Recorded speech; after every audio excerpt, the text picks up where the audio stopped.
Hello दोस्तों, स्वागत है आपका मेरे इस सैनिक समाचार चैनल में। दोस्तों, आज की वीडियो में बात करेंगे पूर्व सैनिकों, केंद्रीय कर्मचारियों और पेंशनर्स के लिए आज के 3 से 4 इम्पॉर्टेंट अपडेट। दोस्तों, आज का अपडेट बहुत इम्पॉर्टेंट होने वाला है क्योंकि जो पूर्व सैनिकों की समस्याएं थीं, वन रैंक वन पेंशन, आपका equal MSP, NPS, disability pension और साथ ही साथ दोस्तों जो है OROP2 की जो विसंगतियाँ हैं उनको लेकर जो केंद्रीय कर्मचारियों की, पूर्व सैनिकों की जो समस्याएं थी दोस्तों, उसके ऊपर आज का जो है वीडियो रहेगा। और सबसे बड़ी चीज़ है दोस्तों कि ये जो है अब न्याय की लड़ाई है, हक की लड़ाई है, जहाँ पे जो है चुनाव से ठीक पहले सभी जो पार्टियां अपना मैनिफेस्टो निकाल रही हैं। तो सबसे बड़ी चीज़ है कि पूर्व सैनिकों के लिए, केंद्रीय कर्मचारियों के लिए इस चुनाव में क्या मुद्दे होंगे और कौन सी पार्टी उन मुद्दों को उठा रही है, उसके बारे में बात करेंगे। हम बात करेंगे दोस्तों, जवान को, पेंशनर्स को डबल पेंशन मिलना शुरू हो गया। और दोस्तों उसके बाद से दोस्तों अब जो है ये रिकवरी का सिस्टम है, उसको लेकर एक बड़ा अपडेट है जहाँ पे कोर्ट ने एक बड़ी राहत दी है। बात करेंगे दोस्तों इम्पॉर्टेंट अपडेट जहाँ पे अब कंफर्म हो गया है कि 3 महीने का DA/DR का एरियर अब खाते में आना शुरू हो गया है। और दोस्तों आप ज़रूर चेक करें इसमें, क्योंकि पहले जो है बहुत कम लोगों के खाते में आया था, तो उसके बारे में बात करेंगे। तो चलिए दोस्तों बात करते हैं आज के इन सभी इंपॉर्टेंट अपडेट्स के बारे में। अगर दोस्तों चैनल पर आप पहली बार हैं तो चैनल को ज़रूर सब्सक्राइब करें, जिससे आने वाली हर वीडियो का अपडेट आपको मिलता रहे, और साथ ही साथ बेल आइकन ज़रूर दबाएं। दोस्तों, पार्टियों ने जो भी चुनाव में जा रहे हैं, कांग्रेस, बीजेपी, सब ने अपना जो है मैनिफेस्टो दे दिया है। और हमारा जो मेन मोटिव रहेगा कि इस मैनिफेस्टो में पूर्व सैनिकों के लिए, केंद्रीय कर्मचारियों के लिए क्या है। तो जहाँ पे दोस्तों कई सारी चीज़ें हैं जो कि अभी मुद्दा बन सकती है, और जहाँ पे जो है पूर्व सैनिक संघर्ष कर रहे हैं, वहाँ पे दोस्तों अब मैनिफेस्टो आए हैं, जहाँ पे जो करंट गवर्नमेंट है वो भी इन चीज़ों को कह रही है कि भाई जो करंट कंडीशन है, चाहे वो MSP की है, चाहे NPS की है, चाहे OROP की है, उसमें सुधार किया जाएगा। कांग्रेस ने क्लियर कट अपना मैनिफेस्टो किया, जहाँ पे डिसेबिलिटी पेंशन को लेकर उन्होंने कहा है कि जो अभी डिसेबिलिटी पेंशन में मेजर चेंज किए गए हैं, उनकी सरकार आने के बाद से पूरा का पूरा नए तरीके से डिसेबिलिटी पेंशन किया जाएगा। क्योंकि जो पहले डिसेबिलिटी पेंशन मिल रही थी वो बहुत ईज़िली सबको मिल जा रही थी, और अब जो डिसेबिलिटी पेंशन के नियमों में बदलाव है वो मुश्किल हो रहा है। तो कहीं ना कहीं उन्होंने जो डिसेबिलिटी पेंशन का मुद्दा बनाया है कि इसको सबसे पहले जो है फिक्स किया जाएगा। NPS वर्सेस OPS भी आज की डेट में चल रहा है कि जब सरकार आती है तो NPS की जगह पे OPS लागू करने की कोशिश करेंगी। और दोस्तों ऑलरेडी कांग्रेस ने कुछ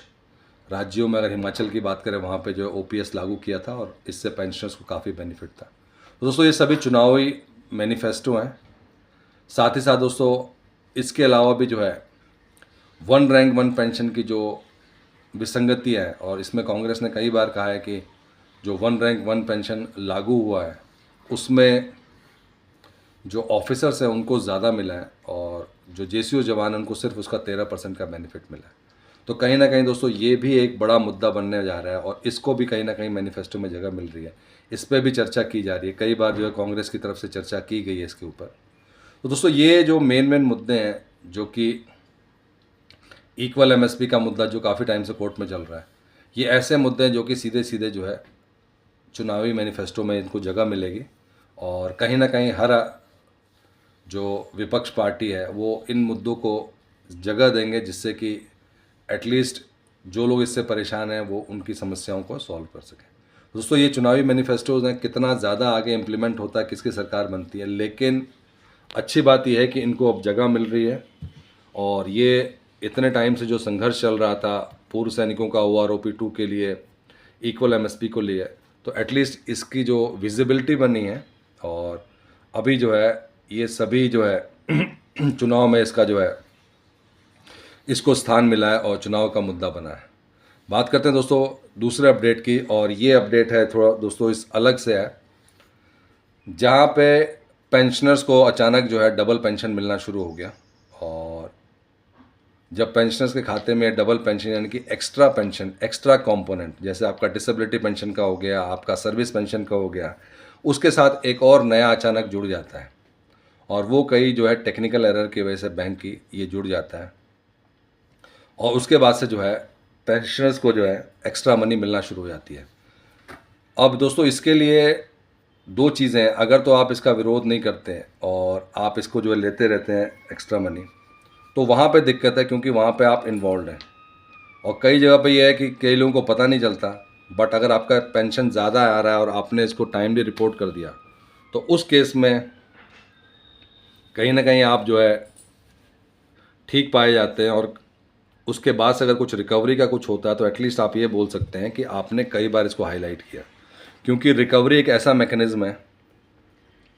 जो रिकवरी करने के लिए आ रहे हैं। हो सकता है उस टाइम पे आपके खाते में पैसे हों या ना हो, और उस टाइम पे अगर रिकवरी किया जाए तो उस टाइम पे चेक किया जाता है कि बहुत सारे पॉइंट्स होते हैं जो चेक किया जाता है कि इसमें इंडिविजुअल इन्वॉल्व तो नहीं है, ये जो पैसे आए थे आपने रिपोर्ट किया था, उसके बाद से ये गलती किसकी थी, और अभी पेंशनर्स की क्या कंडीशन है, क्या वो देने लायक हैं कि नहीं है। तो अल्टीमेटली दोस्तों ये सेम इस केस में भी हुआ, उन्होंने टाइमली इसको जो है कंप्लेंट कर दिया था, टाइमली इसको जो है नोटिफाई कर दिया था कि उनके खाते में जो ये पैसे आ रहे हैं वो उनको जो है एक्स्ट्रा आ रहे हैं, उसको बंद किया जाए। कई बार उन्होंने किया, नहीं बंद हुआ। उसके बाद से जब ऑडिट हुआ और ऑडिट में ये पता चला कि कुछ 6 लाख से ज़्यादा जो है पैसे उनके खाते में जा चुके हैं जिनकी रिकवरी होनी है। अब उसका दोस्तों अगर कोर्ट की बात करें तो उसमें जो मैक्सिमम जो चांसेस होते हैं, क्योंकि यहाँ पे जो इंडिविजुअल हैं, जो पेंशनर्स हैं, उन्होंने सब कुछ एज़ पर लॉ किया, उन्होंने बता दिया, उसके बावजूद अगर आ रहा है तो कहीं ना कहीं उनको जो है राहत मिलेगी। अभी भी वैसे भी दोस्तों एक रिकवरी का नया रूल भी आ चुका है, और उस रिकवरी के नए रूल में एक क्लियर कट है कि अगर कहीं पे भी जो है एक्सेस पेमेंट होता है और उस केस में इंडिविजुअल इन्वॉल्व नहीं है, तो जब इसका जो है रिकवरी होती है, उस केस में जो कंसर्न्ड ऑफिसर है वो करंट सिचुएशन को देखकर अप टू 2 लाख वो माफ़ कर सकते हैं।